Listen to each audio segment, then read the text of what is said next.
Buenas tardes. El Tribunal Electoral del Poder Judicial de la Federación, la Sala Regional Especializada, a través de mi persona, nos complace darles la más cordial bienvenida a este tercer Observatorio Judicial Electoral y a su Mesa 2 de trabajo, Derechos de las Audiencias y Acceso a la Información Política Electoral. Les recuerdo que este evento será transmitido a través de YouTube y de la plataforma electoral. Me complace poder presentarles a los ponentes de esta mesa de trabajo. Consejera Beatriz Claudia Zavala Pérez.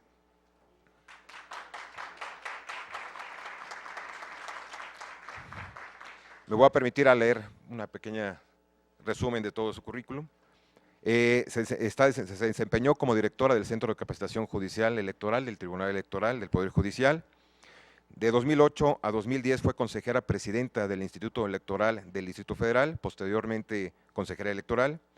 En noviembre de 2016 se integró a la ponencia de la magistrada presidenta de la Sala Superior, Yanino Otalora Malasis, como secretaria instructora, y actualmente se desempeña como consejera electoral del Instituto Nacional Electoral, integrante de las comisiones permanentes de Organización Electoral, Capacitación Electoral y Educación Cívica, Fiscalización y Quejas y Denuncias. Comisionada del Instituto Federal de Telecomunicaciones, Adriana Sofía Lamardini Insunza.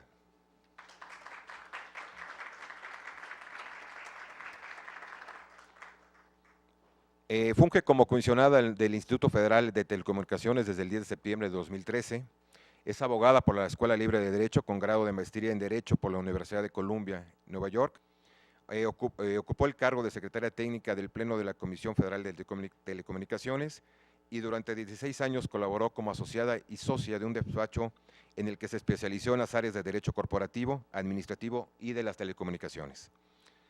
Fue directora y fundadora de Al Consumidor, asociación sin fines de lucro y pionera en la defensa de los derechos de los consumidores y usuarios de telecomunicaciones. Presidenta de Observatel, Irene Levy.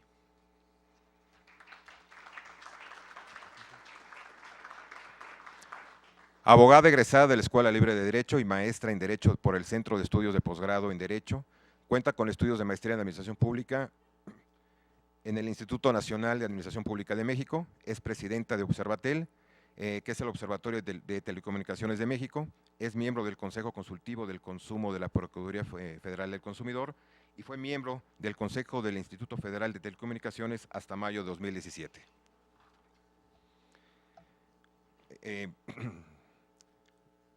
Director de la Unidad Técnica de lo Contencioso Electoral del Instituto Nacional Electoral, Carlos Ferrer Silva.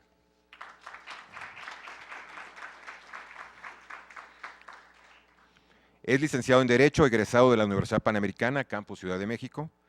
Obtuvo el Máster de Justicia Constitucional y Derecho Electoral por la Universidad de Castilla-La Mancha en España. Es maestro en Derechos Humanos y Democracia por la Facultad Latinoamericana de Ciencias Sociales en México. Se desempeñó como asesor del consejero presidente del Instituto Nacional Electoral, además de ocupar diversos cargos en la Sala Superior del Tribunal Electoral del Poder Judicial de la Federación, y en 2014 fue designado como titular de la Unidad Técnica de lo Contencioso Electoral de la Secretaría Ejecutiva del Instituto Nacional Electoral. Antes de dar el uso de la palabra, bueno, tiene el uso de la voz, señor moderador. Muchas gracias. En primer lugar, agradezco al Tribunal Electoral del Poder Judicial de la Federación la invitación para moderar esta mesa tan importante. Particularmente y de manera muy destacada quiero agradecer a las magistradas Gabriela Villafuerte y María del Carmen Carreón, así como al magistrado Cliserio Coello, integrantes de la Sala Regional Especializada de este tribunal, que me permitan participar en este espacio de reflexión.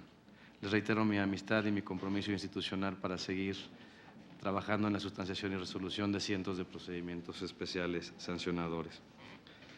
La condición de órgano jurisdiccional cúspide o terminal de este tribunal y la definitividad de sus resoluciones implica que sus fallos tengan una incidencia directa y permanente en el juego democrático de la vida nacional y en el ejercicio de derechos fundamentales.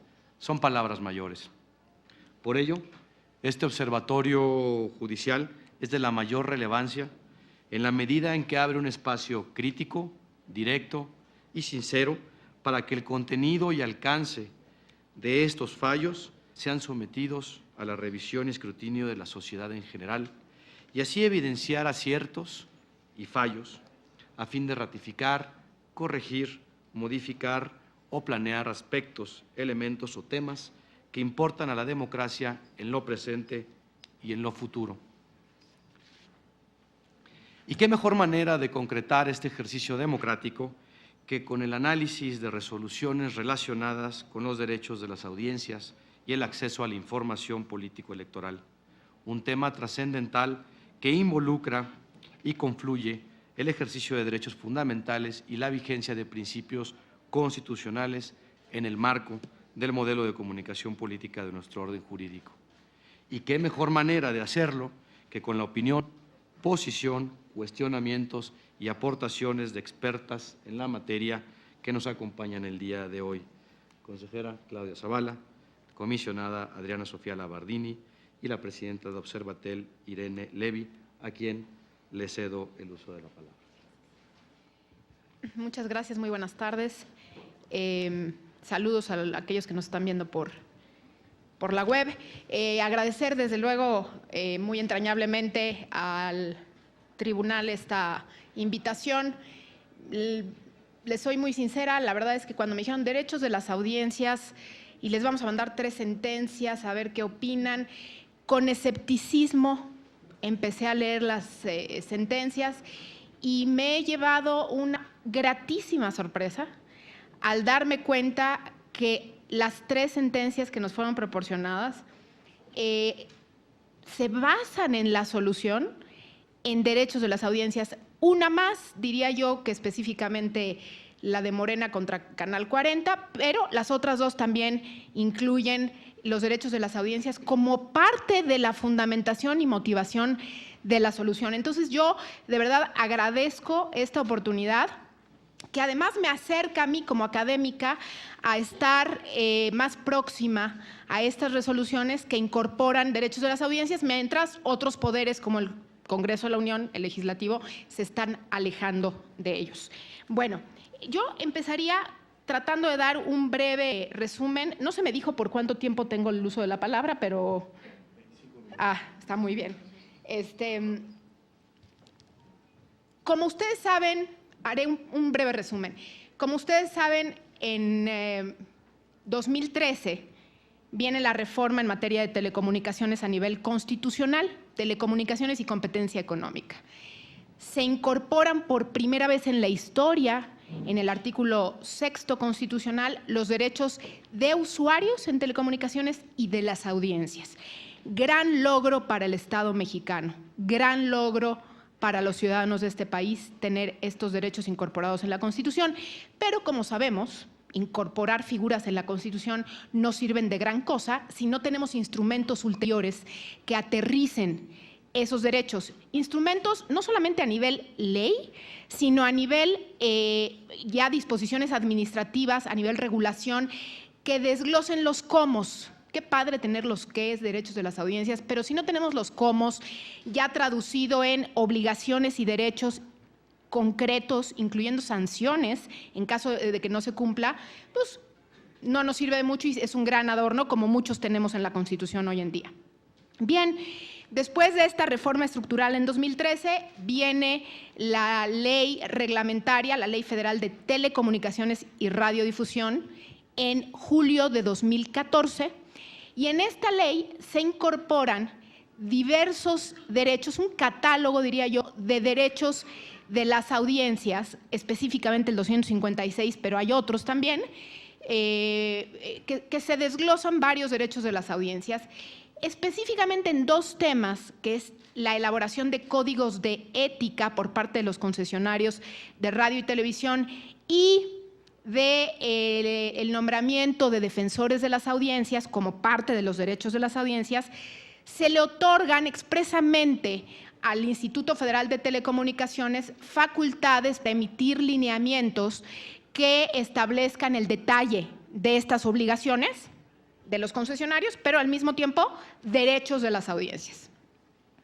Es así como transcurren un poco más de 2 años hasta que en diciembre, específicamente el 21 de diciembre de 2016, el año pasado, el Instituto Federal de Telecomunicaciones, órgano constitucional autónomo, creado también en la reforma constitucional de 2013 para velar, así lo dice el 28, por los derechos de las audiencias, habla del sexto y séptimo constitucionales, es así como este órgano autónomo emite los lineamientos generales sobre la defensa de las audiencias.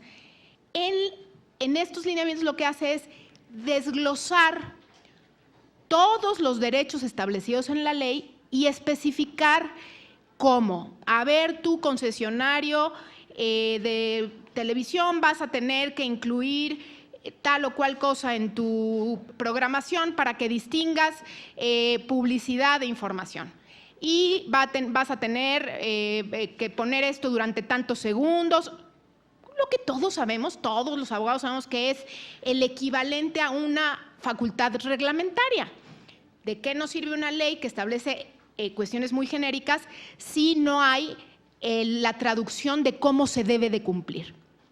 Eso hizo los lineamientos de las audiencias, repito, diciembre de 2016, y de pronto en enero de 2017, mediados finales de enero, porque hasta eso se esperaron a que regresara todo el mundo de vacaciones, tuvimos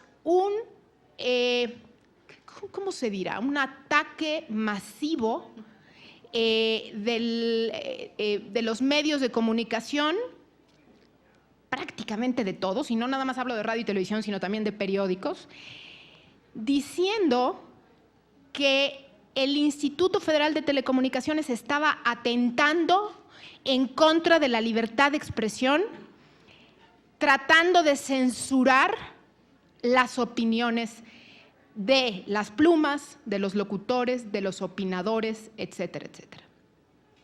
Nada más falso.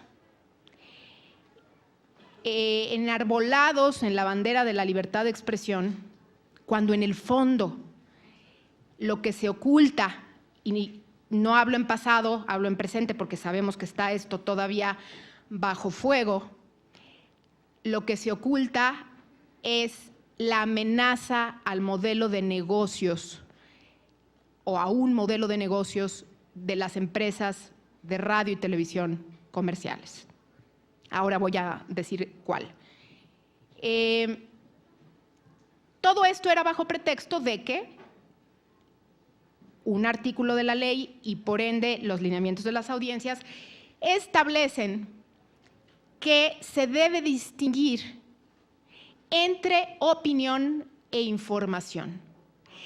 Y seguramente ustedes leyeron o escucharon o vieron en la televisión esta mofa que se hizo, incluso algunos llevaron campanitas a la cabina y decían, ay, ahora tengo que diferenciar entre opinión e información. Esa es opinión. Y sonaba una campanita. Haciendo burla de esto y tratando de engañar a la gente diciendo, nos quieren coartar la libertad de expresión. Esto es censura. Un ataque, y debo decirlo, como yo nunca había visto en materia de telecomunicaciones y radiodifusión, ni con la ley Televisa se vio una cosa de estas. Un ataque brutal al Instituto Federal de Telecomunicaciones, a la institución y a sus funcionarios, tratando de presionar para que sucediera lo que sucedió después, que fue el retiro de la vida jurídica de los lineamientos de las audiencias que estaban a punto de entrar en vigor y que por decisión mayoritaria pero no unánime, el Pleno del Instituto decidió que no entrarían en vigor. Antes de esto, recuerden ustedes que hubo la interposición de dos controversias constitucionales. Una por parte del Poder Legislativo, diciendo que violaba la Constitución el Instituto al invadir facultades reglamentarias del Ejecutivo Federal. Ahora se dieron cuenta, 2 años y medio después de expedida la ley. Y además, una porquería de controversia constitucional. Como abogada se los digo, una cosa así como si me la hace un alumno lo repruebo, o sea, una cosa espantosa. Y después la otra controversia, que es la controversia del Ejecutivo Federal, que tampoco está mucho mejor. Ahora, hay que decirlo, no tenían de dónde, ¿no? Es así como tratar de defender lo indefendible, pues agua a las piedras. La del Ejecutivo Federal con un argumento un poco más novedoso, porque si no, no tenía legitimación, que es Instituto Federal de Telecomunicaciones, en tu primer acto de aplicación del 256 y otros de la Ley Federal de Telecomunicaciones y Radiodifusión, solicito a la Suprema Corte que declare inconstitucionales estos artículos de la ley. Recuerden ustedes que la ley reglamentaria del 105 especifica que se pueden interponer controversias también con el primer acto de aplicación, no nada más a partir de la entrada en vigor. Y entonces lo que dijeron es, a ver, yo me esperé, pero procesalmente tengo la vía, simple y sencillamente porque el primer acto de aplicación de estos artículos fueron los lineamientos, y nada más falso, ¿eh? Observatel hizo una investigación a través de transparencia y nos fueron entregados más de 80 oficios intercambiados por funcionarios del instituto y empresas de radio y televisión para el nombramiento de defensores de las audiencias y cuestiones del Código de Ética. Por lo tanto, no era cierto que ese era el primer acto de aplicación de estos artículos, ya se habían aplicado. Claro, al ver que estas controversias no tenían ni pies ni cabeza, en una época totalmente electoral como la que estamos viviendo ahorita, a días de la elección del Estado de México y un año de la federal, pues obviamente las empresas de radio y televisión prontas a negociar, fueron al Congreso con sus legisladores y cabildearon una modificación a la Ley Federal de Telecomunicaciones, quirúrgica, perversa, que mina y torpedea los derechos de las audiencias y las facultades del Instituto Federal de Telecomunicaciones para hacerlas valer. Ya se aprobó en la Cámara de Diputados. Ahora entraron en receso, como ustedes saben. No sabemos si habrá un periodo extraordinario de sesiones del Senado para aprobar esta de manera expedita, o será hasta septiembre que lo hagan. Pero se ve venir una abrumadora aprobación de esta clara contrarreforma a la Ley Federal de Telecomunicaciones y Radiodifusión, y más allá de eso, una clara contrarreforma a la reforma estructural de 2013, que no solamente mina derechos fundamentales, sino que también va en contra de la autonomía de un órgano creado ex profeso para evitar que tenga presiones coyunturales y políticas. A ese grado hemos llegado. Y por eso, después de decirles el lamentable momento en el que estamos, me congratulo de haber leído estas sentencias muy interesantes en las que se reconocen los derechos de las audiencias. Específicamente, les dije que les iba a comentar sobre el modelo de negocios, específicamente la fracción cuarta del 256 de la ley, que se refiere, y que está reconocido en el sexto constitucional, a la obligación de los concesionarios de diferenciar claramente entre publicidad y contenido.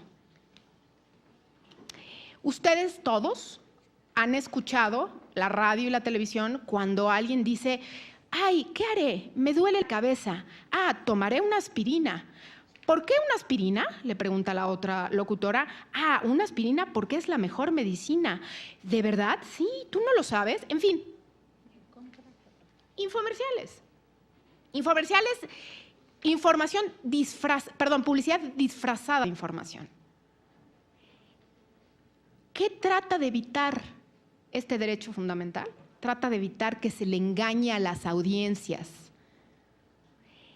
¿Qué pasaba con este modelo de negocios? bueno, pues aspirina, prefiere comprar información disfrazada, perdón, propaganda disfrazada de información, porque vende mejor, es más creíble. Y por otro lado, al insertarla en el tiempo de la programación, al estar disfrazada, camuflajeada, no computa en el porcentaje de publicidad límite que tienen las empresas concesionarias comerciales. 18% en el caso de televisión abierta, 40% en el caso de radio comercial abierto. Pueden pasársela todo el programa anunciando y eso no les va a computar dentro de su 40%. Y hay varios programas que ustedes escuchan y todo el programa son productos y servicios pagados. Pero esto también toca el ámbito político electoral. Y de ahí la oportunidad de la fecha de la reforma o contrarreforma, debiera yo decir, que estamos presenciando. Esta misma información de la aspirina, pues ¿por qué no darla del gobernador de Chiapas? No, sin alusiones personales. ¿Por qué no? ¿Y por qué no dar una cápsula de opinión de un o una opinadora con prestigio? Pues que se le pague una lana y que hable bien en una cápsula informativa o de opinión y que hable bien de un político. A ver, libertad de expresión. Oye, pero en la Constitución y en la Ley General está prohibido que tú contrates tiempos. No estoy contratando tiempos, a ver, demuéstramelo. ¿Es libertad de expresión? Oye, el señor opina perfectamente bien del gobernador de Coahuila, ¿por qué no va a hablar bien? Pues es su derecho. ¿Y dónde está el derecho de las audiencias a no ser engañados? Cuando viene y se acerca este momento en diciembre, enero, febrero, es cuando se da el momento de la negociación, la oportunidad de la negociación. Bien, pues yo quisiera entrar, ya dando después de haber dado este preámbulo, que me sentí obligada por ser la primera en hablar aquí, específicamente a mí me llamó mucho la atención la 71/2015, que es la sentencia relacionada con las cortinillas y el encadenamiento de los mensajes. La de Morena contra el Canal 40.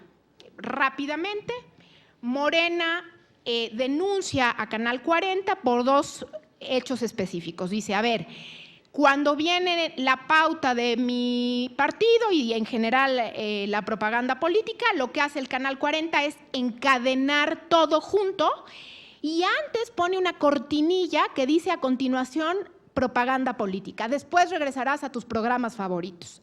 Palabras más, palabras menos. Y entonces Morena se queja y dice Morena algo muy interesante. Quería ver si encontraba la cita, porque, bueno, dice algo del estilo de, acá está, miren, dice, la televisora advierte al televidente acerca de los mensajes que se difundirán con posterioridad, lo que constituye manipulación de la propaganda electoral y se transmite la idea de que se trata de una imposición de los partidos o del INE, porque la denunciada se ve obligada a interrumpir su programación, ¿no? Como que si no nos advirtieran diríamos, ¡ay, qué padre, miren lo que viene!, ¿no? Entonces, pero bueno, Morena dice eso, ¿no? Dice, aquí hay una manipulación por el tema de las cortinillas. Y lo otro dice, bueno, pues es que encadena un montón de spots de todo el día juntos y denuncia por eso a Canal 40. El tribunal, de una manera que a mí, la verdad, me encantó y me dejó un gran sabor de boca, por una serie de argumentos electorales, jurídico-electorales, dentro de los que se encuentra el hecho de que cumplía porque no cambiaba de día, porque era equitativo con todos los partidos, había un trato igual, etcétera, etcétera, le da palo a Morena, Pero la parte que a mí me encantó es la parte de los derechos de las audiencias, porque lo que dice es, y cita el artículo 6º constitucional y el 256, fracción cuarta, diciendo que es importante que se aporten elementos para distinguir entre la publicidad y el contenido de un programa. Y Canal 40, con estas cortinillas, lo está haciendo. Y no nada más hace esto, sino que yo quiero destacar que lo que hace también es incluir una tabla espectacular del Sistema Interamericano de Derechos Humanos sobre la libertad de expresión. Incluye una tabla que es parte de su fundamentación y motivación, donde se desglosan varios de estos derechos, derechos borde, derechos límite, libertad de expresión o derechos de las audiencias, estos derechos que ya conocemos que son derechos borde, y los desglosa muy bien para concluir diciendo que los medios de comunicación deben difundir información para distinguir el tipo de programas que transmiten, de manera muy general lo dice, para garantizar el derecho de la audiencia a elegir libremente sobre los contenidos audiovisuales. Es decir, incorpora, cruza ambos derechos, pluralidad, diversidad de contenidos, y aparte dice, es necesario que el operador de radio y televisión le informe qué tipo de programa está viendo o qué tipo de programación, si es publicidad o si es contenido. Y con ello, Canal 40 con la cortinilla no solamente no viola la ley, sino que incluso aporta un elemento que salvaguarda los derechos de las audiencias. Y al final menciona uno de los párrafos que voy a leer, dice, a partir de la reciente… esta sala estima que es inexistente la infracción de manipulación o superposición de la propaganda de los partidos políticos en televisión con el fin de alterar o distorsionar su sentido original a través de la inserción de cortinillas. Lo anterior, porque en el estudio de fondo del presente asunto, con todos los medios de convicción que obran en el expediente, en particular de los reportes de monitoreo y con una ponderación de la libertad de expresión e información, o sea, ¿cuál censura?, así como del derecho constitucional de las audiencias previsto en el artículo 6º de la Constitución a partir de la reciente reforma, se advierte que el contenido de la denominada cortinilla no es contrario a derecho y que privilegia, en todo caso, el derecho de la audiencia a distinguir entre la publicidad y los programas televisivos en términos de lo previsto en el 256, fracción cuarta de la Ley Federal de Telecomunicaciones y Radiodifusión. Con lo que yo me quedo en esta sentencia con un sabor de boca espectacular respecto a retomar lo establecido en la Constitución y en el 256. Las otras dos, que por supuesto ya no voy a abordar con el mismo detalle, nada más quiero mencionar, aunque más marginal la 119, diagonal 2016, la 53, diagonal 2016, que toca el tema de multiprogramación. ¿Se acuerdan ustedes? Multiprogramación y must carry, must offer. ¿Se acuerdan ustedes la broncota de que qué señal tomo para retransmitir en otros lugares? Si tomo la del Distrito Federal, pues voy a bombardear a Durango con los spots del DF, o bien no voy a transmitir los spots de Durango si están en elecciones.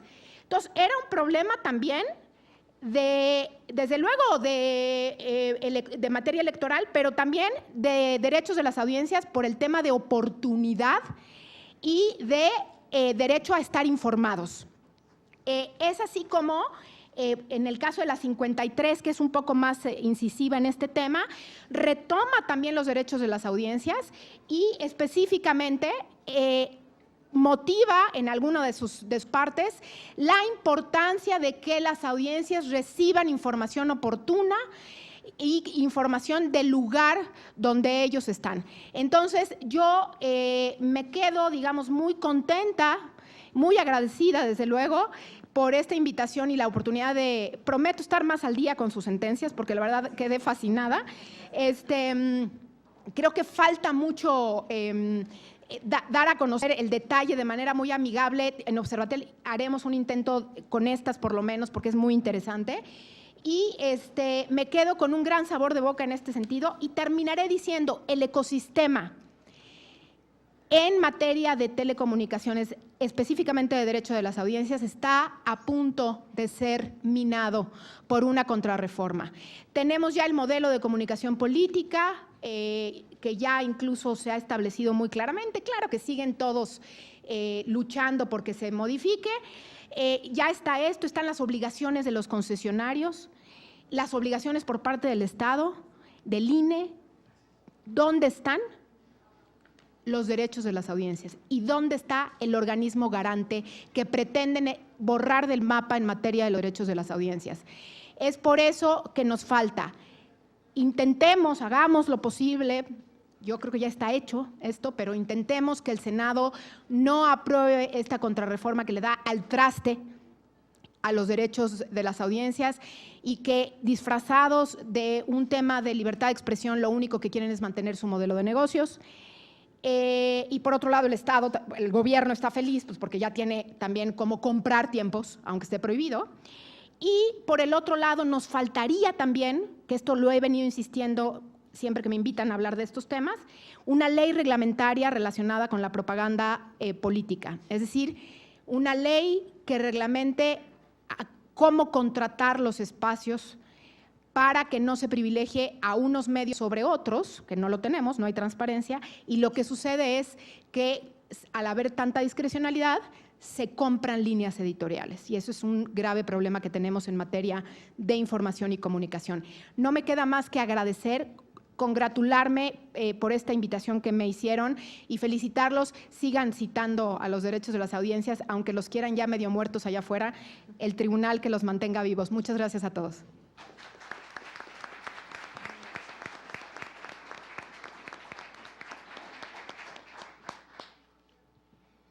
Muchas gracias a Irene Levy por sus palabras y posicionamiento. Me gustaría destacar algunas ideas centrales. Me parece que se tocaron algún blanco y algún negro.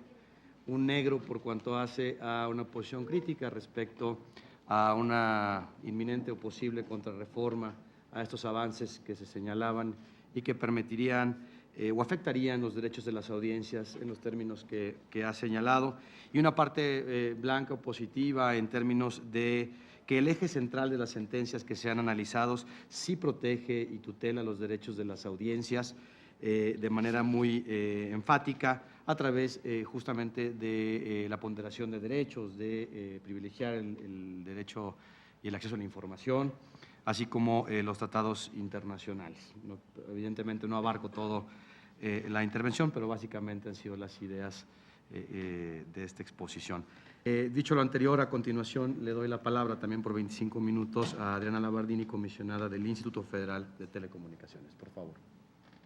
Muchísimas gracias y gracias a este Tribunal Federal Electoral, a los magistrados, a los consejeros electorales del INE por este importante observatorio que entiendo ya va en su tercera edición y que tiene una importancia grande.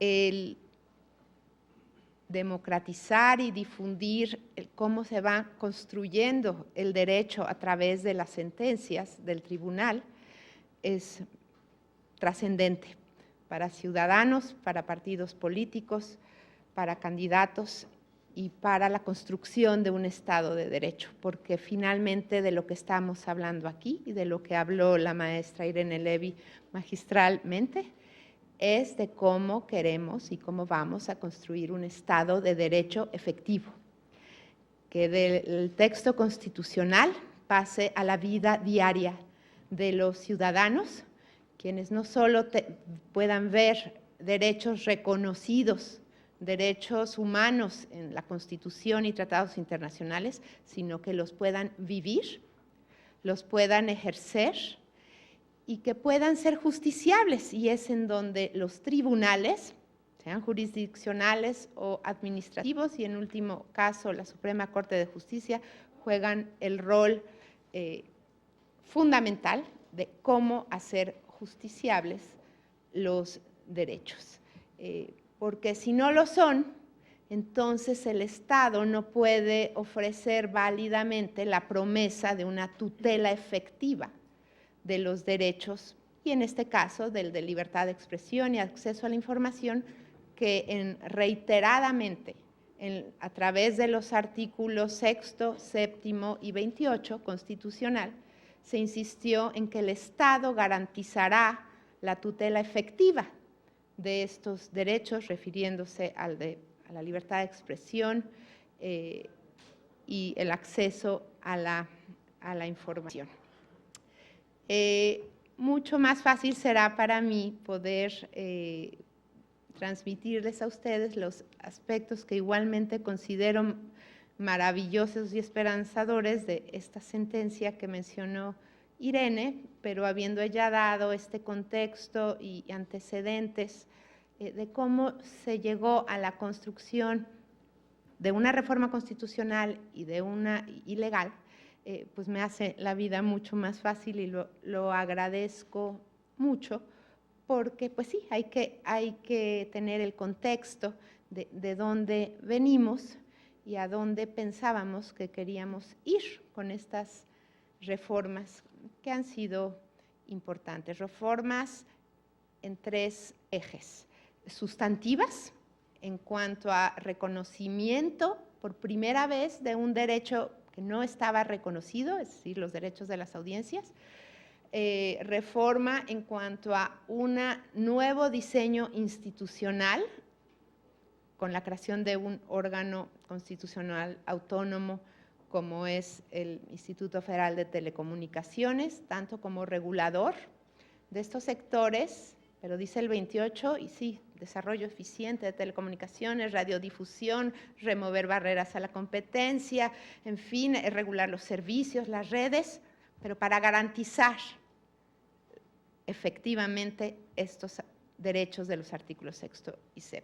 Y reforma también en temas procesales y de cómo implementar estos derechos y cómo aterrizar este ecosistema que en un ámbito de competencia pueda florecer en beneficio tanto de una industria competitiva, de unos medios de comunicación que no solo son comerciales, también son públicos y sociales, y que puedan competir, que puedan ofrecer nuevos servicios, precios, calidades, contenidos plurales, diversos, y en armonía con los derechos del público consumidor y del público que es audiencia de un contenido, sea en la radio, en la televisión o incluso en la televisión de paga, que no entra como radiodifusión, sino como un servicio de telecomunicaciones porque se distribuye a través de redes de telecomunicaciones. Y sí, en efecto, es fascinante ver los paralelos que hay entre estos artículos y algunos aspectos del artículo 41 constitucional, que es lo que rige, que también fue objeto de reformas importantes en 2007, en 2014, este derecho de los partidos y candidatos independientes al acceso permanente a los medios de radio, de comunicación social. Ese término va a ser muy, muy importante, cómo lo va a ir interpretando el Tribunal Electoral, que es un medio de comunicación social, dice el 41, y lo menciono por la interesantísima mesa que nos precedió de las redes sociales.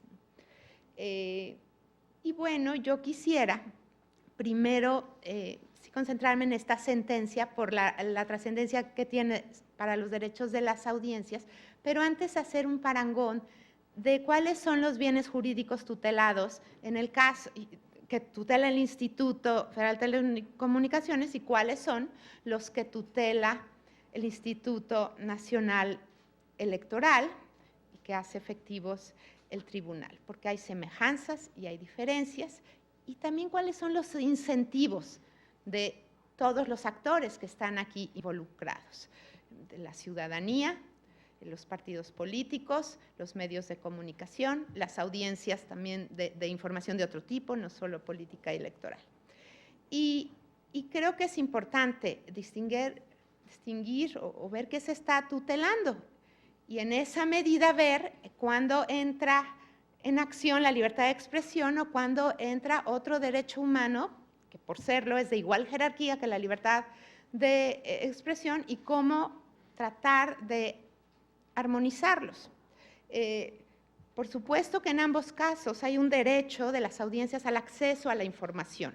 Información puede ser noticiosa, cultural, de entretenimiento, política, electoral, pero en ambos casos tenemos derecho a un acceso a información. Y en el caso de los servicios de radiodifusión, que son televisión abierta y radio sonora, el artículo 6º constitucional es muy claro de qué principios los rigen. Serán servicios que en un ambiente de competencia y de calidad serán prestados para dar cauce a información veraz. O sea, el 6º constitucional sí habla de la veracidad y habla de la pluralidad, de que tengamos todos el derecho a oír distintas voces diversas y lenguas, por cierto, no solo el español, y ya la Suprema Corte se pronunció, sino todas las lenguas de esta nación mexicana. Y tener derecho a acceder a contenidos de una diversidad y pluralidad cultural y de géneros, ¿no? Deportivos, noticiosos, de entretenimiento, educativos, etc. Y lo mismo, diría yo, aplica al acceso a la información política, electoral y partidista. En nuestro derecho a votar queremos tener un voto informado y conocer las plataformas, propuestas e ideologías de todos los que aspiran a un cargo de elección popular, quienes a su vez tienen un derecho a ser votados y por tanto a expresarse y dar a conocer su ideología, propuestas y en los tiempos y campañas y precampañas que el INE, como órgano autónomo constitucional único facultado para administrar estos tiempos del Estado, que en tiempos de precampaña y campaña, pues es el único que puede administrar qué cantidad de tiempo de la radio y la televisión se destina a las autoridades electorales y también a los partidos políticos y candidatos independientes. También tenemos en común que en ambos procesos se privilegia un pluralismo político y pluralismo en la información que queremos dar. También en ambos casos se habla de una facultad clarísima, en el caso electoral, incluida a nivel constitucional, el derecho o la facultad, diría, del tribunal, o del INE, perdón, de una suspensión precautoria como medida cautelar para dejar de transmitir por los medios de radiodifusión pues mensajes que estén en violación de las reglas electorales, sea porque se excedieron de los tiempos o porque fueron transmitidas no en el bloque autorizado por la ley de instituciones y procesos electorales, en fin. Y acá también, como una medida cautelar, se facultó al instituto. La cuestión es que no se dijo bajo qué procedimiento ni nada, y los lineamientos pretendían dejar muy claro y como forma excepcional esta facultad precautoria de suspender una transmisión que o infringía los derechos de las audiencias o ponía en riesgo los derechos de los menores. Y como prevalece el interés superior del menor, si una transmisión televisiva o radiofónica estaba violando estos derechos, hay con ciertas líneas que dio la ley, pero tan escuetas que era necesario regularlo y restringir esta facultad, y no era censura previa. Se trataba de una transmisión que ya ha sido puesta al aire, pero que por ser violatoria de estos derechos se prohibiría su retransmisión fuera en otro horario o en otras plataformas. Entonces, ahí hay sanciones.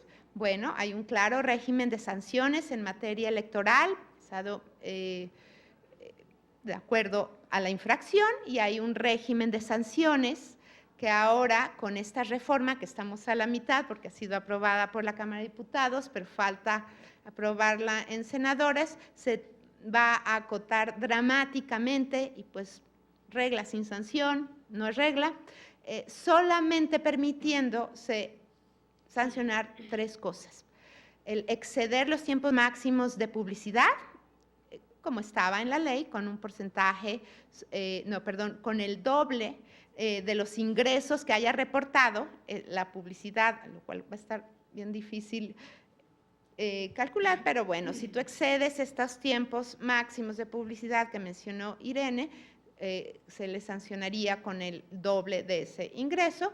Y ahora, pero todos los demás derechos de las audiencias no son sancionables, solamente si el medio se niega, es decir, es omiso en cuanto a instaurar mecanismos de defensa de los derechos de las audiencias, por ejemplo, no nombra un defensor, no expide su código de ético, pues habrá una sanción. Y hay una sanción también al defensor de las audiencias, que nombre uno o varios, y ese varios podría ser que 600 estaciones de radio nombren a un solo defensor, ¿no?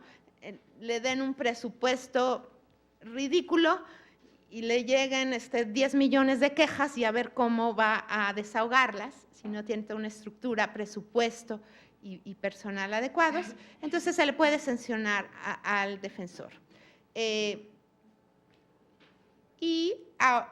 Pero, ¿qué hace esta reforma? Decide, en mi concepto, en violación al artículo 6º constitucional, fracción tercera o cuarta, que obliga, y esto vino de la Constitución, no de la ley, a distinguir información, o sea, publicidad o propaganda.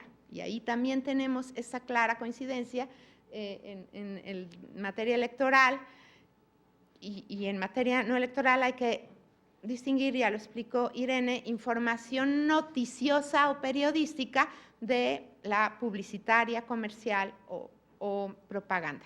Pero recordemos que desde 2007, en esta cancha tan importante de los derechos políticos, hubo una reforma prohibiendo a los partidos comprar tiempo en los medios y usando solamente el tiempo que se les asigne de acuerdo a los tiempos oficiales a los que tiene derecho el Estado, y que en buena medida concentra para fines electorales durante tiempos electorales.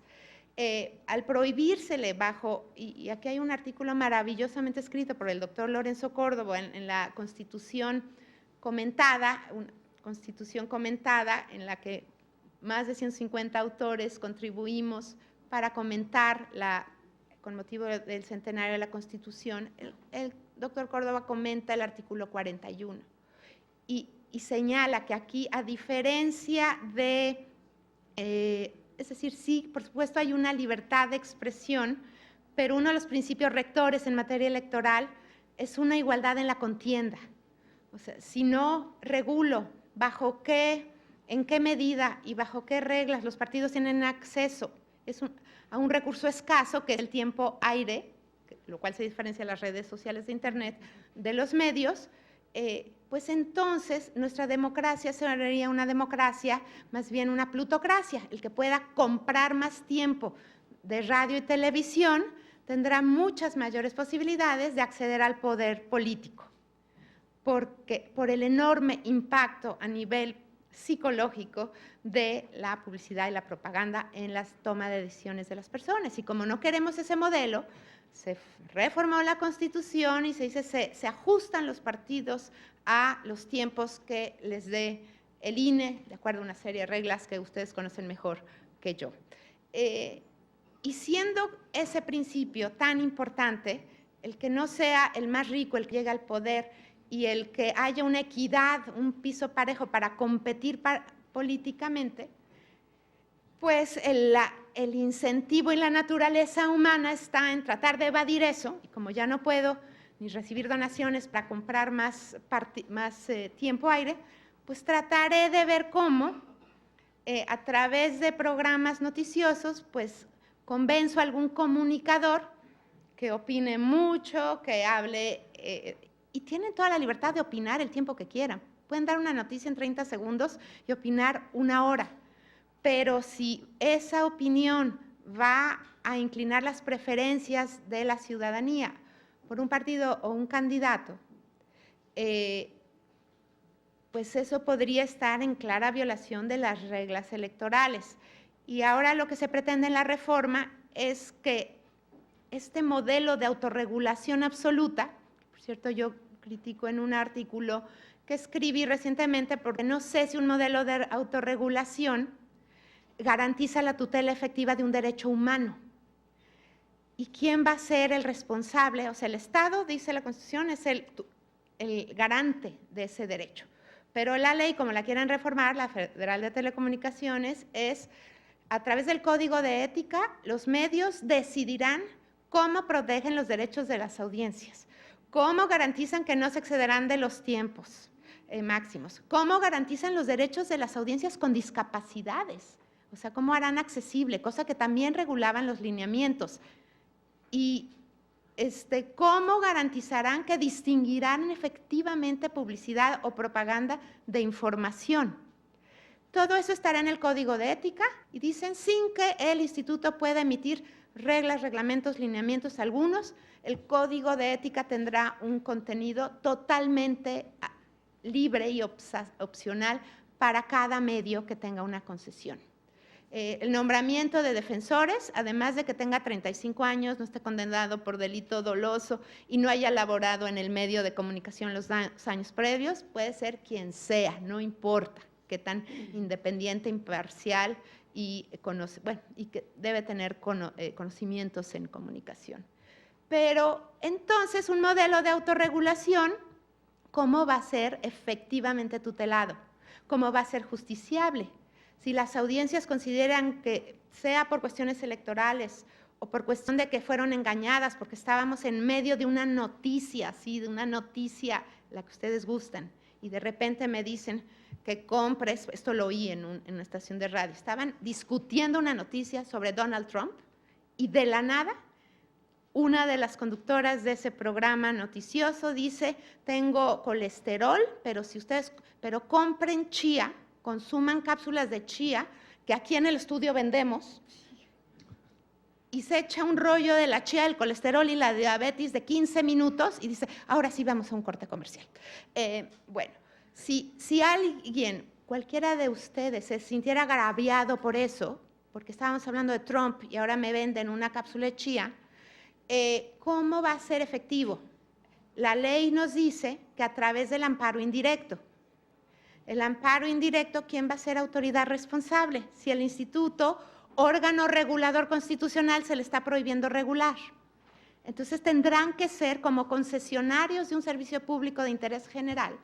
Ahora volveremos al debate de, pues es un concesionario que está actuando por cuenta del Estado y tendrá que ser autoridad responsable, porque de otra manera no va a poder el Estado tutelar los derechos de las audiencias y entonces sí quedarán en mera retórica. Y eso no es acorde al derecho internacional y esto merecería un caso ante la Corte Interamericana de Derechos Humanos si el Estado mexicano no es capaz de tutelar. Ahora, dicho eso, tampoco es la forma idónea de tutelar un derecho que tenga que judicializarse.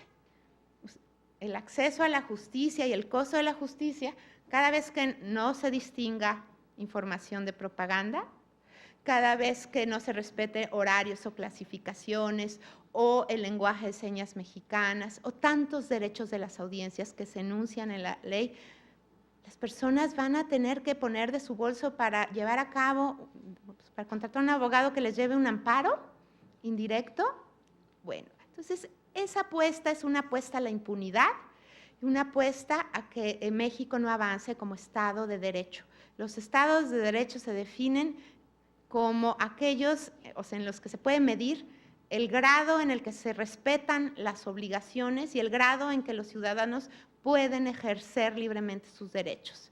Entonces, además de medir el PIB y otras cuestiones, las sociedades se miden por qué tanto las personas respetan y les son respetados los derechos propios o los de terceros, y sí creo que el modelo de autorregulación puede ser interesante cuando una persona física o moral se autoimpone un estándar de cumplimiento por encima de la ley, no por abajo de la ley. Y aquí no es de la ley, es de la Constitución. Entonces va a ser muy interesante cómo el Senado logra justificar que la autorregulación es una forma de tutela efectiva del Estado de los derechos de las audiencias. Lo veo cuesta arriba. Ahora, si el gran problema era esta obligación, sí poco práctica, lo reconozco, de diferenciar opinión de información, pues lo único que había que hacer era derogar la fracción tercera del artículo 256 de la ley y punto. Se acababa la discusión para que no tuvieran que sacar campanitas.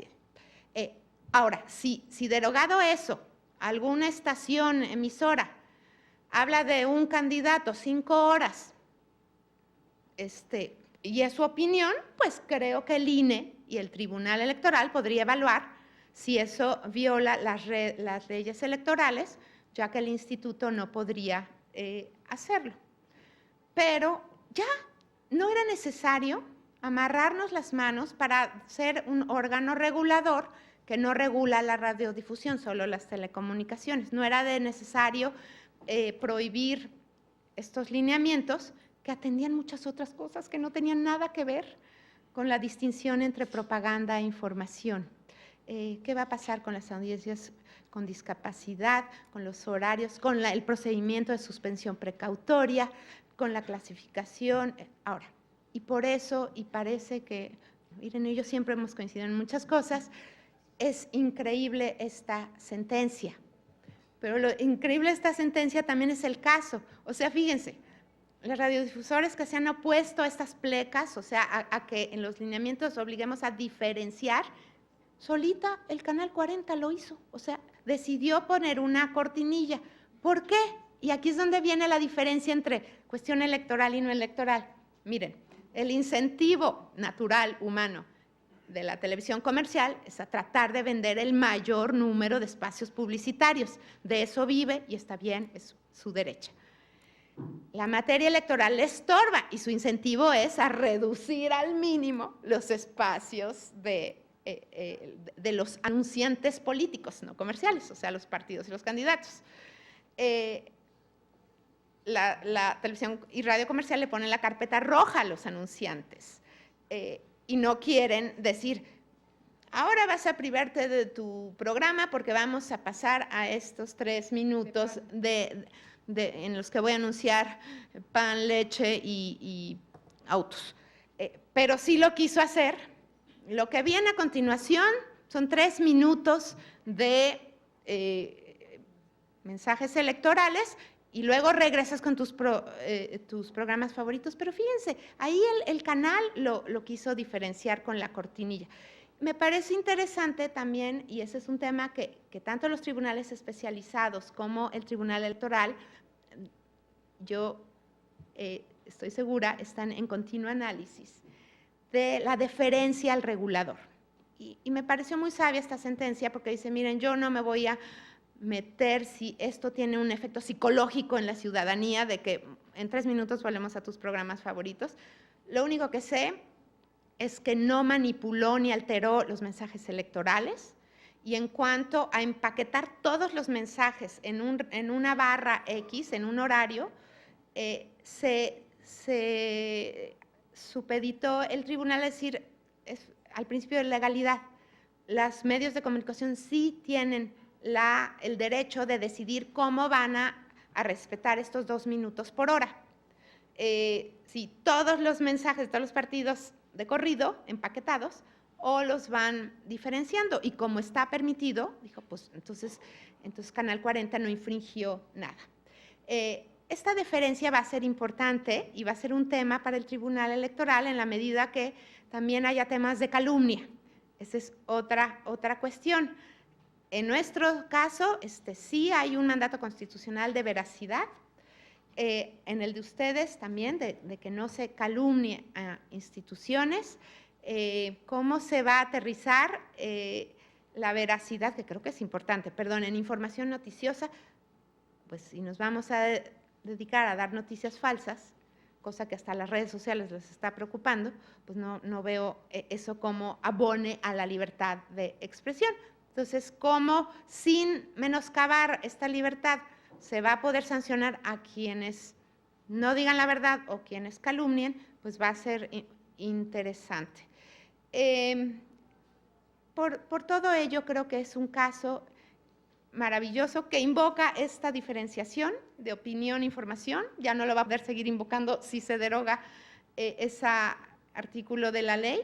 Y por otro lado, vi con mucha sorpresa y gusto que hay unos lineamientos del Consejo General del INE, de recomendaciones a los medios de cómo conducirse en tiempos de pre-campaña y campaña. Y ahí nuevamente en estos lineamientos invocan todos estos principios. No vi que hubiera tanta resistencia de oposición. Bueno, pues son recomendaciones, pero hablan del equilibrio entre publicidad, de la diferenciación, de las no calumnias, de la pluralidad y de los derechos de la ciudadanía a tener un voto informado y la necesidad de contar con los medios para ellos. Por eso son servicios públicos.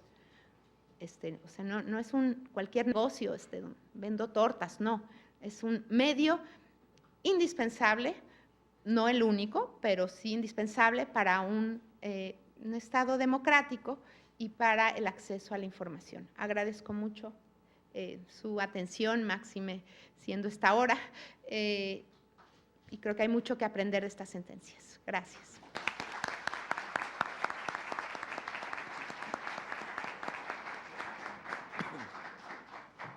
Muchas gracias a Adriana Labardini por sus palabras y sus observaciones. Ha sido enfática en destacar la importancia del derecho a la información y el derecho a la libertad de expresión, tutelados en la Constitución y en tratados internacionales, y sobre todo la importancia de que estos derechos sean de carne y hueso, que sean efectivos, reales y justiciables. Ha sido también muy clara en destacar la importancia del artículo 6º constitucional por cuanto hace a que haya información veraz y plural, así como un voto informado, y desde luego ha planteado el escenario legislativo perverso que puede resultar en una afectación al órgano regulador, así como a la distinción entre información noticiosa y publicidad o propaganda pagada. Desde luego también ha dado algunos comentarios muy positivos respecto de las sentencias que se han sometido a consideración. Dicho lo anterior, ahora le doy la palabra a la consejera Claudia Zavala, también por 25 minutos. Por favor, Claudia. Muchas gracias, Carlos. Muy buenas tardes a todos y a todas quienes nos acompañan en este día, en este momento. Gracias al Tribunal Electoral del Poder Judicial de la Federación por permitirme estar aquí con este auditorio, este público, seguidores, porque siempre estamos pendientes de la materia electoral y nos gusta ver el trabajo y también platicar sobre el trabajo que hacen las autoridades electorales. Eso nos hace crecer y nos ayuda mucho en la democracia. Gracias particularmente a las magistradas y al magistrado de la Sala Regional Especializada, quienes se han encargado de organizar y de ver este evento de gran relevancia. Los puntos de vista que hemos tratado aquí y las opiniones y las consideraciones y los retos y desafíos que cada uno tenemos, los enfoques son diferentes y eso me parece que nos nutre a todos, pero tenemos grandes coincidencias. Por supuesto, en las sentencias que se están comentando, que veo que hay un derecho reconocido y un derecho de aplicación y un derecho vivo, el derecho de las audiencias. Cuando en 2014, en 2013, 2014 se empieza a tematizar a nivel nacional, yo dije, uy, esto nos va a ayudar muchísimo en materia electoral, ¿no? Porque habíamos tenido ya una historia con mucho tipo de información que se tenía que decidir desde la jurisdicción. Y la verdad es que la emisión de los lineamientos y todo, pues yo decía, no, pues ya vamos bien reforzados, ¿no? Y ahorita estamos en un momento en el que no nos vamos a parar, porque finalmente quienes estamos en la materia electoral, los desafíos son momento a momento, proceso a proceso, y ya ahora yo diría etapa por etapa, ¿no? Entonces, dentro del proceso y en sus respectivas etapas tenemos esos grandes desafíos. Pero tenemos la gran fortuna de contar con una Constitución y que ahora reconoce un derecho de audiencias, y eso nos abona mucho. Yo me considero, porque el tema libertad de expresión, si lo vemos como el principio democrático, pues es una institución ampliamente protegida por normas constitucionales e internacionales que subrayan su categoría de un derecho preferente, formador de opinión pública y factor fundamental para la construcción de la ciudadanía, ¿sí? Pero de manera paralela, sin embargo, podemos ver que esa libertad de decir ha sufrido constantes amenazas. Por ejemplo, podemos ver la violencia y la persecución en contra de periodistas y de empresas editoriales independientes, pero también la manipulación noticiosa y la relación del mutuo interés que establecen algunos órganos de poder y los mass media, a fin de obtener algunas ventajas que son compartidas a partir precisamente del silencio o la difusión de una información determinada. Y por eso yo aquí adscribo el desconocimiento del derecho de las audiencias. Y por eso podemos también ver la censura en alguna forma. Originalmente, la libertad de expresión, el ámbito de protección de este derecho, se dirigía a garantizar la posibilidad de decir, sin restricciones mayores, una opinión disidente, cuya resonancia se limitaba a la plaza pública, a la nota de un periódico, a la conversación o a la protesta plural o individualizada. Con el paso del tiempo, el espacio de posibilidad para la emisión de los puntos de vista creció, al momento que los medios masivos de comunicación se convirtieron en verdaderos protagonistas del espacio público. A partir de ese momento, la radio, la televisión y ahora las redes sociales o todas las redes informáticas son creadoras de opinión pública y como tales sujetos influyentes dentro del proceso comunicativo social. Los hechos han demostrado que la obligación de difundir información responsablemente no se ha cumplido de manera adecuada. Pues en muchas de las ocasiones, los medios masivos de comunicación ceden a la tentación de imponer un punto de vista que revela una posición que define un interés particular o de grupo. Por esta razón, es posible afirmar que los medios masivos de comunicación, en particular la televisión, han fallado en su tarea de generar opinión pública. No obstante, no hay que dejar de lado que la sola existencia de información es ya un valor agregado para formar ciudadanía, pues la democracia no requiere de sabios, sino de una sociedad informada, que tenga alguna idea de lo que está sucediendo. En la actualidad, es imposible pensar en un sistema democrático moderno sin un fuerte elemento mediático. En el tema electoral, el grueso de la difusión de propaganda política, electoral y gubernamental se transmite a través de los medios masivos de comunicación. Prueba de ello la encontramos en dos aspectos. Existe una legislación bastante amplia que regula el modo en que deben difundirse estos tres tipos de propaganda. A su vez, la legislación nacional fija con bastante detalle las limitaciones a las que se enfrenta la difusión de la propaganda aludida, así como las sanciones cuando se incumplen las reglas para su transmisión, lo que no ha provocado necesariamente su observancia, a pesar de que hay sanciones. Lo que decía mi compañera de mesa, es muy importante la comisionada. Fíjense bien, en la campaña presidencial 2006, cuando todavía no estaba el esquema de regulación del modelo de comunicación, los partidos políticos invirtieron casi 2,000 millones de pesos en la adquisición de espacios en medios electrónicos, o sea, lo que representó el 56% del gasto total en campaña. De esa manera y de esa magnitud es como se concibe la influencia.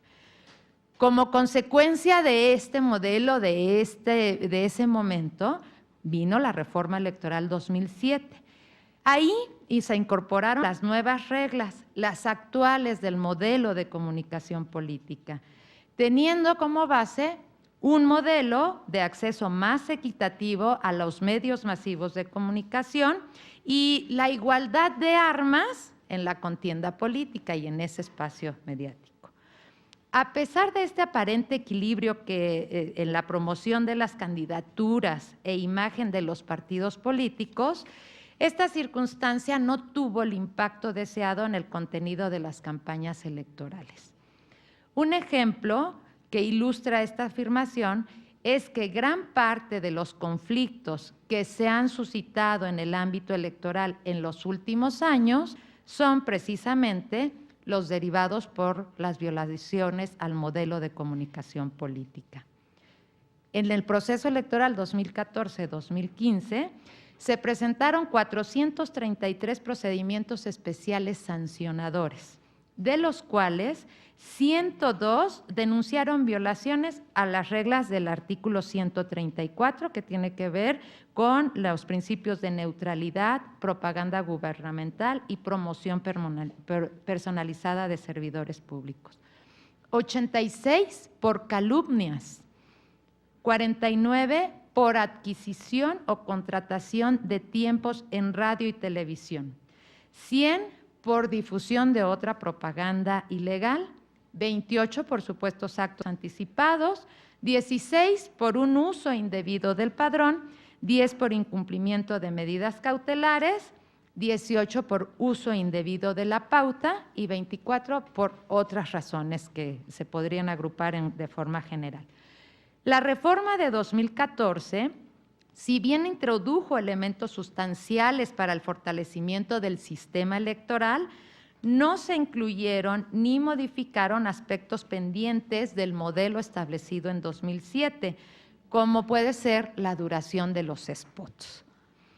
Ni se fijaron reglas para enfocar los mensajes políticos a promover la deliberación democrática, sino a solucionar de modo más eficaz los escenarios de conflicto. Tampoco se intentó armonizar la legislación en materia de telecomunicaciones con la electoral, aspecto que al momento sigue siendo un tema pendiente. La modificación al régimen jurídico de las telecomunicaciones, como ya lo comentaron, inició en 2013 con la reforma al artículo 6º constitucional. Entre sus aspectos fundamentales está que el Estado tiene la tarea de garantizar el derecho de acceso a las tecnologías de la información y comunicación, así como a los servicios de radiodifusión y telecomunicaciones, incluido el de la banda ancha y el de Internet. En 2014, el marco jurídico en materia de telecomunicaciones se complementó con la emisión de la Ley Federal de Telecomunicaciones y Radiodifusión. Con ella se cumplió la obligación de expedir un solo ordenamiento legal que regulara de modo convergente el uso, aprovechamiento y explotación del espacio radioeléctrico, las redes de telecomunicaciones y la presentación de servicios de radiodifusión. Otro aspecto destacado de la reforma fue el reconocimiento del derecho de las audiencias, el tema que nos tiene aquí, que estamos analizando, que permitió que éstas pudieran entablar una relación crítica con los medios masivos de comunicación, dejando de lado la calidad de espectadores que hasta ese momento se había otorgado. En balance, la reforma de telecomunicaciones y radiodifusión fue la respuesta para atender un problema económico, pero también la exigencia de carácter político y social, encaminada a democratizar los medios masivos de comunicación. No obstante, los aspectos positivos que tienen por separado el modelo de comunicación política y el régimen de telecomunicaciones a nivel nacional, así como las fallas reservadas a cada uno de estos modelos, vuelvo al origen de una preocupación que tengo. Al momento, no tenemos una visión integral de ambos modelos que permita que se complementen. La aplicación de cada marco normativo tiene órganos especializados, ya lo escuchábamos, ámbitos de acción y sujetos receptores de las normas particulares. Y si bien hay aspectos previstos en el orden jurídico de una materia que pueden favorecer la comprensión de la otra, lo cierto es que la legislación electoral que regula el modelo de comunicación política no está pensado para complementar al sistema de telecomunicaciones y viceversa. Esta circunstancia ha hecho necesario que los criterios de interpretación en el ámbito electoral y en el campo de las telecomunicaciones sean definidos por las jurisdicciones, y ya nos lo puntualizaban muy bien en la mesa, generando dos universos interpretativos que en algún momento podrían llegar a ser contradictorios. Antes de la reforma constitucional y legal en materia de telecomunicaciones, de los años 2013 y 2014, no había claridad regulatoria sobre lo que podría considerarse publicidad o el contenido de un programa. Ni había un parámetro legal que permitiera diferenciar la información noticiosa de las opiniones. Tampoco estaba contemplado el concepto de derecho de las audiencias, que es, desde mi perspectiva, el gran aporte de la legislación en materia de telecomunicaciones a nuestro régimen de derechos. A partir de esta definición es que dentro del contexto nacional se abandonó la idea de que las audiencias son meras receptoras de publicidad, programaciones diversas y contenidos ilimitados, y se les empezó a considerar como lo que son: sujetos de derechos y obligaciones que tienen la capacidad de evaluar y criticar la información que reciben y forman parte fundamental de esta relación comunicativa que existe en la sociedad. En el tema electoral, esta noción de audiencias no se ve presente, y ahorita me refiero no en casos particulares, sino en el tema de los medios, cómo se comunican los partidos políticos. Tal vez por ello es que el modelo de comunicación presenta problemas y ya su muy conocida unidireccionalidad, es decir, la transmisión de mensajes que se dirigen al auditorio sin tomarlo en cuenta y se concentran únicamente en promover una imagen o posiblemente una candidatura o un partido, sin reparar en los intereses y las preocupaciones de los receptores de ese mensaje.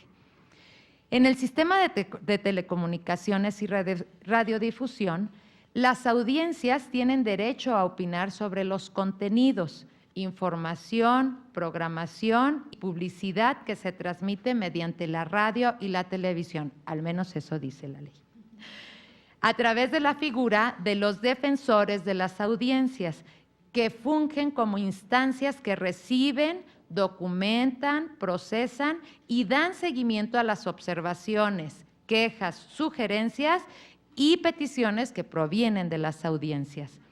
Es cierto que las decisiones de los defensores no son vinculantes o no se previeron como vinculantes, pero la existencia de una instancia puente entre las concesionarias y permisionarias de radio y televisión con la audiencia es positiva, porque evita esa unidireccionalidad que tanto se critica en el modelo de comunicación política y permite una interacción para definir los contenidos que se transmiten por los medios masivos de comunicación. En consecuencia, si la figura del derecho de las audiencias se insertara en el modelo electoral para la difusión de la propaganda, política electoral, el contenido de los mensajes políticos tendría que atender los intereses y preocupaciones de los electores en su calidad de audiencia. De esta forma, partidos políticos, candidatas y candidatos estarían obligados de conocer lo que la audiencia desea ver y escuchar y posteriormente, conforme a esas preferencias, producir los promocionales o spots que se transmitan. Así, mediante un diálogo previo entre el emisor del mensaje y el receptor del mismo, se diseñaría el contenido de la propaganda electoral, lo que a su vez favorecería la labor informativa de los medios, que evitarían la noticia sensacionalista, podríamos llamarle así, y se enfocarían al elemento deliberativo de los mensajes que se producen durante las precampañas y campañas electorales, lo que eventualmente reduciría la comisión de faltas. Actualmente, el diseño legal que protege la libertad de expresión garantiza el adecuado ejercicio del derecho y la aplicación de limitaciones ante un uso abusivo de la libertad. No obstante, la definición de los ámbitos de ejercicio, así como los límites casuísticos a la libertad, no se trazan desde la norma, sino a partir de la interpretación de ella. En este sentido, la intervención del Tribunal Electoral del Poder Judicial de la Federación ha sido destacada, porque a partir de sus sentencias, tesis y jurisprudencia, se ha construido un acervo interpretativo que ha delineado los alcances de la propaganda electoral, política y gubernamental, pero teniendo en cuenta el juego de todos los derechos. Ejemplo de ellos lo estamos viendo en las resoluciones que aquí se nos están presentando. Adicionalmente, la Sala Superior de este tribunal ha establecido principios generales de la libertad de expresión, sus limitaciones genéricas y en función del sujeto, así como importantes criterios en torno al derecho de réplica, la utilización de nuevas tecnologías en la difusión de la propaganda, los supuestos para considerar un mensaje como propaganda personalizada, anticipada, o cuando se está enfrente a la sobreexposición de un candidato, de un dirigente o de una persona, que no debería ser así. En este contexto, la actuación de los órganos jurisdiccionales para salvaguardar el debate público a partir de la protección de la libertad de expresión en ambas dimensiones, la individual y la social, tiene por objeto garantizar que el mensaje que emiten los actores políticos llegue a la ciudadanía en su calidad de potenciales votantes con derecho a estar informados. Así, la intervención del Estado no trata de proteger las opiniones individualizadas, trata de proteger el interés de la audiencia, de los ciudadanos en general, para que estén en aptitud de escuchar un debate completo y abierto sobre asuntos de importancia pública.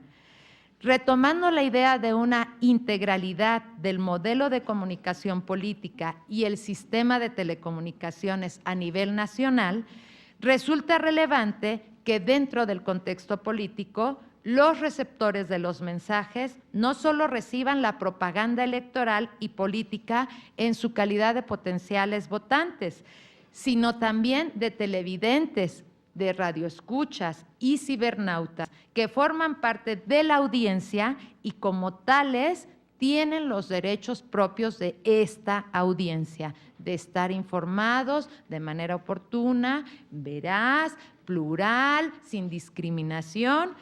El acceso de las audiencias a contenidos plurales que reflejen la realidad social y política del país es un derecho reconocido legalmente en la legislación de telecomunicaciones y en la Constitución.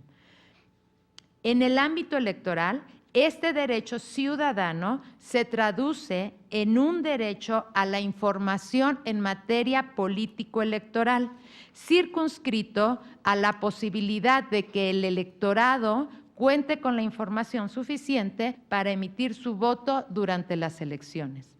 El acceso de las teleaudiencias a la información política electoral en televisión restringida está referido a su derecho específico de acceder a la información político-electoral a través de todas las señales disponibles, lo cual tiene como contraparte el derecho de las concesionarias de televisión a transmitir contenidos en ejercicios de libertad de expresión y de sus derechos comerciales.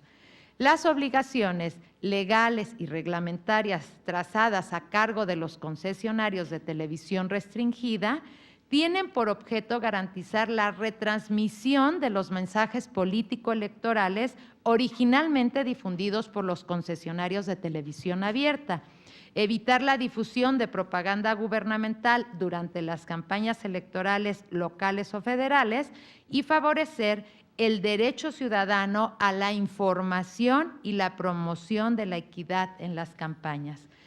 Esta circunstancia, sin embargo, no ha sido ajena al conflicto y al debate.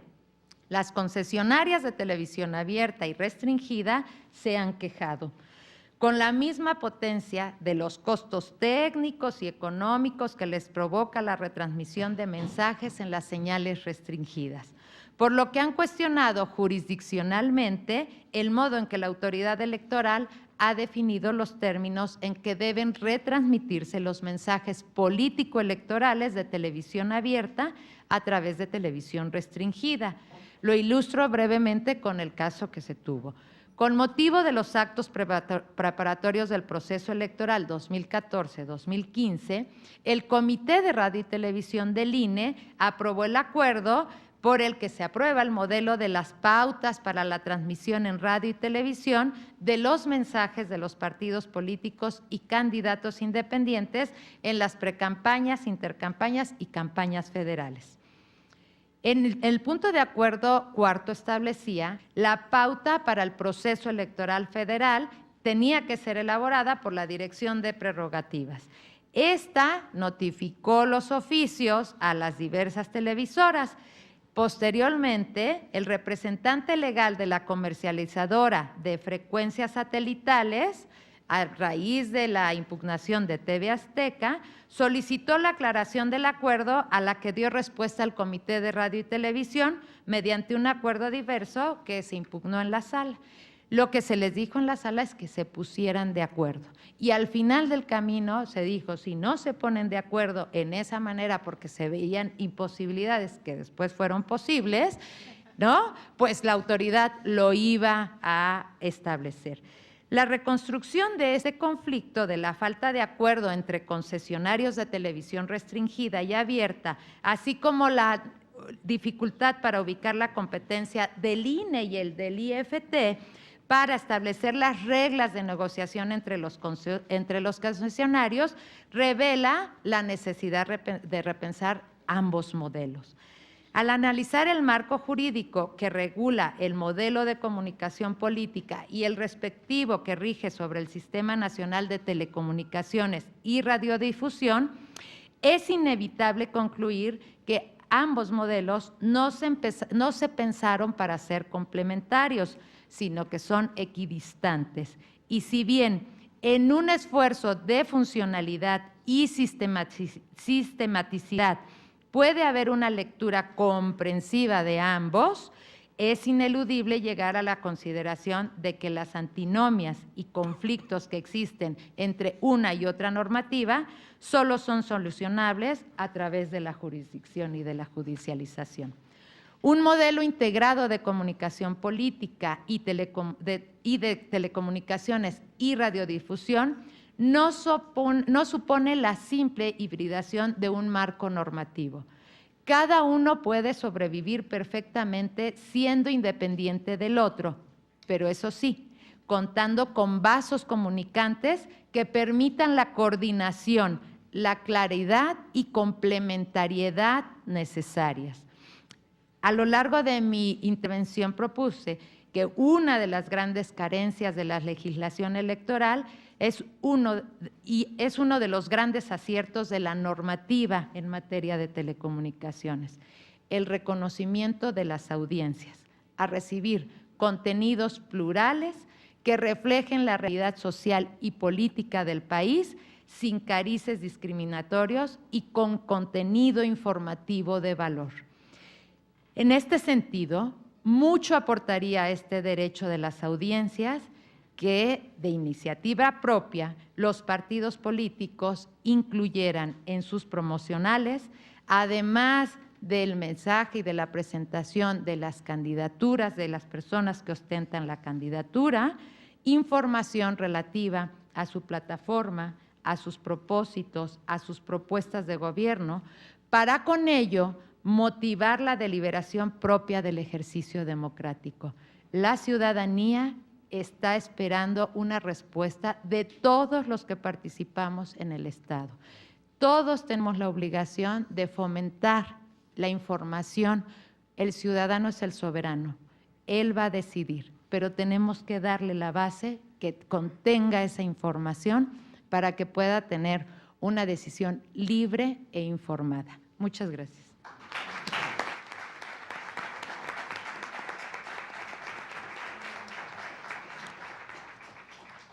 Muchas gracias a la consejera Claudia Zavala por sus palabras.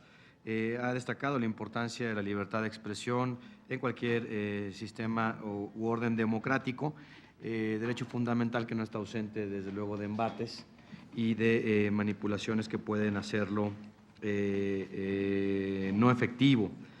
Ha señalado la consejera Zavala de manera muy clara diferencias entre los periodos antes de la reforma y después de la reforma de 2007 al modelo de comunicación política. Ha también destacado que no existe una visión integral entre ambos modelos y autoridades que regulan este tipo de cuestiones. Ha lanzado una provocación interesante en el sentido de que en materia electoral se debe tomar con seriedad y con puntualidad el derecho de las audiencias y que esto debería verse reflejado particularmente en la propaganda político-electoral en beneficio de las audiencias, de la ciudadanía y del voto informado. Y luego a la postre esto reduciría con muchos conflictos en materia electoral, lo cual nos vendría muy bien en estos momentos. Básicamente, Clau, han sido tus ideas y desde luego pues también es derecho de la audiencia que vayan a comer. No quisiera yo limitarlos. Entiendo que pasaríamos a una sesión de preguntas. Sí, por favor, nuevamente les pedimos que, por razones de tiempo, sus preguntas pues las pueden hacer llegar a un correo electrónico que es observatorio@te.gov.mx, señalando al ponente que va dirigida para darle respuesta. A continuación, el maestro Carlos Ferrer entregará los reconocimientos a los ponentes de esta mesa de trabajo y posteriormente pasaremos a la fotografía oficial. Después de esto habrá un receso y quiero aprovechar para invitarlos puntualmente a las 4:30, otra vez aquí en esta sala, para continuar con la mesa 3. Muchas gracias.